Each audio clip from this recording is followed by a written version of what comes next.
Hello, everyone, and welcome back to our reading of The Black Arrow. Today we begin Book 1, The Two Lads, with Chapter 1, At the Sign of the Sun in Kettley. Let's get started. Whoops. Sir Daniel and his men lay in and about Kettley that night, warmly quartered and well patrolled. But the Knight of Turnstone was one who never rested from money-getting, and even now when he was on the brink of an adventure which should make or mar him, he was up an hour after midnight to squeeze poor neighbours. He was one who trafficked greatly in disputed inheritances. It was his way to buy out the most unlikely claimant, and then, by the favour he curried with great lords about the king, procure unjust decisions in his favour, or, if that was too roundabout, to seize the disputed manor by force of arms and rely on his influence and Sir Oliver's cunning in the law to hold what he had snatched. Kettley was one such place. It had come very lately into his clutches. We still met with opposition from the tenants, and it was to overawe discontent that he had led his troops that way. By 2 in the morning, Sir Daniel sat in the inn-room, close by the fireside, for it was cold at that hour among the fens of Kettley. By his elbow stood a pottle of spiced ale. He had taken off his visored headpiece, and sat with his bald head and thin dark visage resting on one hand, wrapped warmly in a sanguine-coloured cloak. At the lower end of the room, about a dozen of his men stood sentry over the door, or lay asleep on benches, and, somewhat nearer, a young lad, apparently of 12 or 13, was stretched in a mantle on the floor. The host of the sun stood before the great man. "Now mark me, mine host," Sir Daniel said. "Follow but mine orders, and I shall be your good lord ever. I must have good men for headboroughs, and I will have Adam Amore High Constable. See to it narrowly. If other men be chosen, it shall avail you nothing. Rather it shall be found to your sore cost. For those I have paid rent to Walsingham, I shall take good measure, you among the rest, mine host." "Good night," said the host. "I will swear upon the cross of Holywood I did but pay to Walsingham under compulsion. Nay, bully knight, I love not the rogue Walsinghams. They were as poor as thieves, bully knight. Give me a great lord like you. Nay, ask me among the neighbours, I am stout for Brackley." "It may be," said Sir Daniel dryly. "Ye shall then pay twice." The innkeeper made a horrid grimace, but this was a piece of bad luck that might readily befall a tenant in these unruly times, and he was perhaps glad to make his peace so easily. "Bring up yon fellow, Selden," cried the knight, and one of his retainers led up a poor cringing old man, as pale as a candle, and all shaking with the fen fever. "Sirrah," said Sir Daniel, "your name?" "An't pleased your worship," replied the man. "My name is Condall of Shoreby, at your good worship's pleasure." "I have heard you ill reported on," returned the knight. "Ye deal in treason, rogue. Ye trudge the country leasing. Ye are heavily suspicioned of the death of severals. How, fellow, are ye so bold? But I will bring you down." "Right honourable and my reverend lord," the man cried, "here is some hodge-podge, saving your good presence. I am but a poor private man and have hurt none. The under-sheriff did report of you most vilely, said the knight. Seize me, said he, that Tyndall of Shoreby. Condole, my good lord, Condole is my poor name, said the unfortunate. Condole or Tyndall, it is all one, replied Sir Daniel coolly, for by my sooth ye are here, and I do mightily suspect your honesty. If you would save your neck, write me swiftly an obligation for £20. For £20, my good lord, cried Condall. Here is midsummer madness. My whole estate amounteth not to 70 shillings. Condall or Tyndall, returned Sir Daniel, grinning. I will run my peril of that loss. Write me down 20, and when I have recovered all I may, I will be good lord to you, and pardon you the rest. Alas, my good lord, it may not be. I have no skill to write, said Condall. Well a day, returned the knight. Here then is no remedy, yet I would fain have spared you, Tyndall, had my conscience suffered. So then take me this old shrew softly to the nearest elm, and hang me him tenderly by the neck, where I may see him at my riding.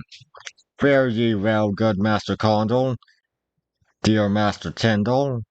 Ye are post haste for paradise. Fare ye then well. Nay, my right pleasant lord, replied Condall, forcing an obsequious smile. An ye be so masterful as doth right well become you, I will even with all my poor skill do your good bidding. Friend, quoth Sir Daniel, ye will now write 20. Go to, ye are too cunning for a livelihood of 70 shillings. So then see him write me this in good form, and have it duly witnessed. And Sir Daniel, who was a very merry knight, none merrier in England, took a drink of his mulled ale, and lay back smiling. Meanwhile, the boy upon the floor began to stir, and presently sat up and looked about him with a scare. Hither, said Sir Daniel, and as the other rose at his command, and came slowly towards him, he leaned back and laughed outright. By my sooth, he cried, a sturdy boy. The lad flushed crimson with anger, and darted a look of hate out of his dark eyes. Now that he was on his legs, it was more difficult to make certain of his age. His face looked somewhat older in expression, but it was as smooth as a young child's, and in bone and body he was unusually slender, and somewhat awkward of gait. Ye have called me, Sir Daniel, he said. Was it to laugh at my poor plight? Nay, now let laugh, said the knight. Good shrew, let laugh, I pray you. An ye could see yourself, I warrant, ye would laugh the first. Well, cried the lad, flushing, ye shall answer less when ye answer for the other. Laugh while yet ye may. Nay, now, good cousin, replied Sir Daniel with some earnestness. Think not that I mock at you except in mirth, as between kinsfolk and singular friends. I will make you a marriage of £1,000. Go to, and cherish you exceedingly. I took you, indeed, roughly as the time demanded, but from henceforth I shall ungrudgingly maintain and cheerfully serve you. Ye shall be Mrs. Shelton, Lady Shelton, by my troth, for the lad promiseth bravely. Tut, ye will not shy for honest laughter, it purgeth melancholy. We are no rogues who laugh, good cousin. Good mine host, lay me a meal now for my cousin Master John. Sit ye down, sweetheart, and eat. Nay, said Master John, I will break no bread. Since ye force me to listen, I will fast for my soul's interest. But, good mine host, I pray you of courtesy give me a cup of fair water. I shall be much beholden to your courtesy indeed. Ye shall have dispensation. Go to, cried the knight. Shalt be well shriven by my faith. Content you then and eat. But the lad was obstinate, drank a cup of water, and once more wrapping himself closely in his mantle, sat in a far corner brooding. In an hour or two there rose a stir in the village of sentries, challenging, and the clatter of arms and horses, and then a troop drew up by the inn door, and Richard Shelton, splashed with mud, presented himself upon the threshold. "Save you, Sir Daniel," he said. "How, Dickie Shelton!" cried the knight, and at the mention of Dick's name the other lad looked curiously across. "What maketh Bennet Hatch?" "Please you, Sir Knight, to take cognizance of this packet from Sir Oliver, and all things fully stated," answered Richard, presenting the priest's letter. "And please you farther, ye were best make all speed to Risingham, for on the way hither we encountered one riding furiously with letters, and by his report my lord of Risingham was sore bested and lacked exceedingly your presence." "How say you, sore bested?"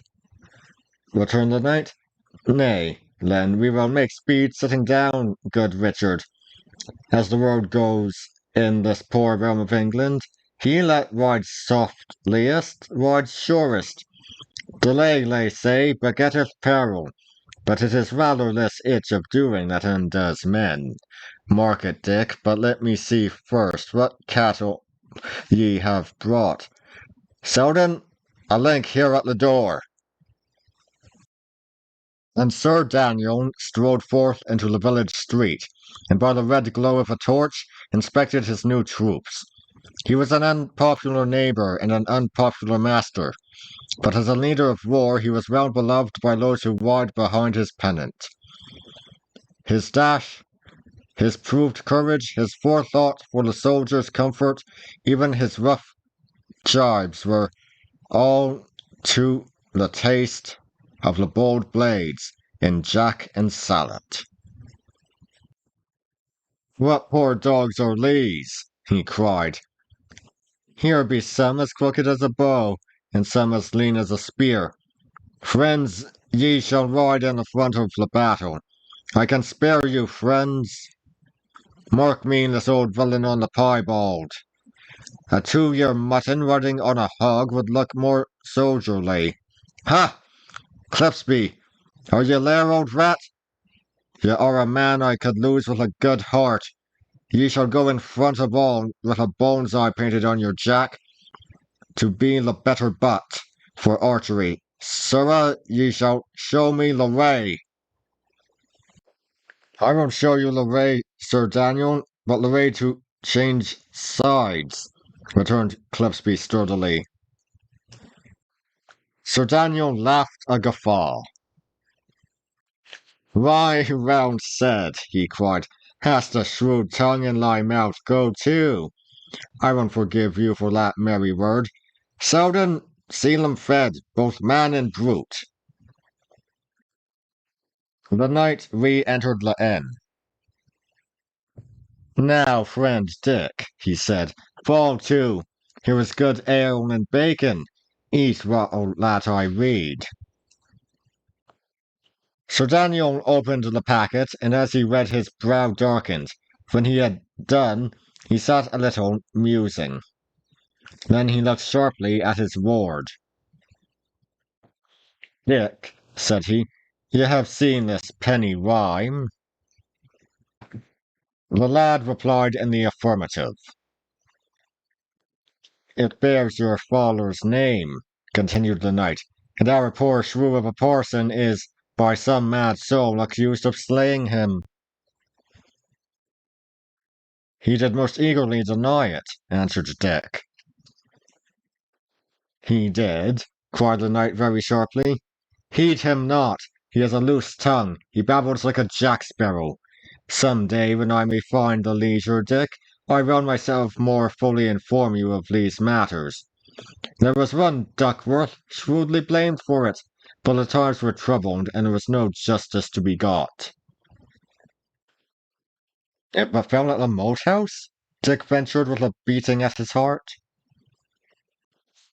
It befell between the moat house and Holywood, replied Sir Daniel calmly, but he shot a covert glance, black with suspicion, at Dick's face. And now, added the knight, speed you with your meal. Ye shall return to Tunstall with a line from me. Dick's face fell sorely. Really, Sir Daniel, he cried, send one of the villains. I beseech you, let me to the battle. I can strike a stroke, I promise you. I misdoubt it not, replied Sir Daniel, sitting down to write. But here, Dick, is no honour to be won. I lie in Kettley till I have sure tidings of the war, and then ride to join me with the conqueror. Cry not on cowardice, it is but wisdom, Dick, for this poor realm so tosseth with rebellion, and the king's name in custody so changeth hands, that no man may be certain of the morrow. Tosspot and Shuttlerit run in, but my lord good counsel sits o'er one side waiting. With that, Sir Daniel, turning his back to Dick, and quite at the farther end of the long table, began to write his letter with his mouth on one side, for this business of the black arrow stuck sorely in his throat.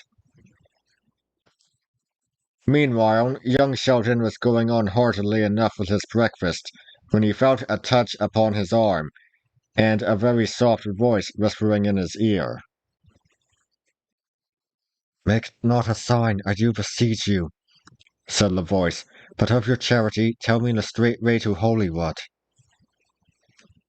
Beseech you, now, good boy, comfort a poor soul in peril and extreme distress, and set me so far forth upon the way to my repose.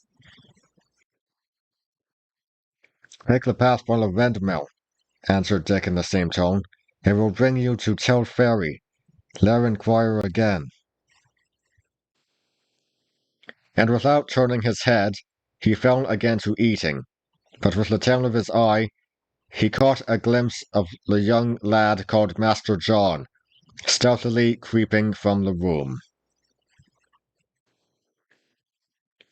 Why, thought Dick, he is as young as I. Good boy, doth he call me? And I had known, I should have seen the varlet, hanged ere I had told him. Well, if he goes through the fen, I may come up with him and pull his ears. Half an hour later, Sir Daniel gave Dick the letter and bade him speed to the moat house. And again, some half an hour after Dick's departure, a messenger came in hot haste from my Lord Risingham. Sir Daniel, the messenger said, ye lose great honour by my sooth. The fight began again this morning ere the dawn, and we have beaten their van and scattered their right ring. Only the main battle standeth fast. And we had your fresh men, we should tilt them all into the river. What, Sir Knight, will ye be the last? It stands not with your good credit. Nay, cried the knight, I was but now upon the march. Selden, sound me the tucket. Sir, I am with you on the instant. It is not 2 hours since the more part of my command came in, Sir Messenger. What would ye have? Spurring is good meat, but yet it killed the charger. Bustle, boys! By this time the tucket was sounding cheerily in the morning, and from all sides Sir Daniel's men poured into the main street and formed before the inn. They had slept upon their arms, with chargers saddled, and in 10 minutes 50 men-at-arms and archers, cleanly equipped, and briskly disciplined, stood ranked and ready. The chief part were in Sir Daniel's livery, murrey and blue, which gave the greatest show to their array. The best armed rode first, and away out of sight of the town of the column came the sorry reinforcement of the night before. Sir Daniel looked with pride along the line. "Here be lads to serve you in a pinch," he said. "They are pretty men indeed," replied the messenger. "It but augments my sorrow that ye had not marched the earlier." "Well," said the knight, "what would ye? The beginning of a feast and the end of a fray, sir messenger." And he mounted into his saddle. "Why, how now?" he cried. "John! Joanna! Where is she? Host, where is that girl?" "Girl, Sir Daniel?" cried the landlord. "Nay, sir, I saw no girl." "Boiling dotard!" cried the knight. "Could ye not see it was a wench? She in the murrey-coloured mantle, she that broke her fast with Walter Rogue. Where is she?" "Nay, the saints bless us! Master John, ye called him," said the host. "Well, I thought none evil. He is gone. I saw her in the stable a good hour agone. I was saddling a grey horse." "Now, by the mass," cried Sir Daniel, "the wench was worth £500 to me and more." "Sir Knight," observed the messenger with bitterness, "for all that ye are here roaring for £500, the realm of England is elsewhere being lost and won." "It is well said," replied Sir Daniel. "Selden, fall me out with 6 crossbowmen. Hunt me her down, I care not what it cost, but at my returning let me find her at the moat house. Be it upon your head. And now, sir messenger, we march." And the troop broke into a good trot, and Selden and his 6 men were left behind upon the street of Kettley, with the staring villagers. And that would be all for today. Now, isn't that a beginning to the first book of this book? Henry, that's all for today. I'll see you all next time. See ya!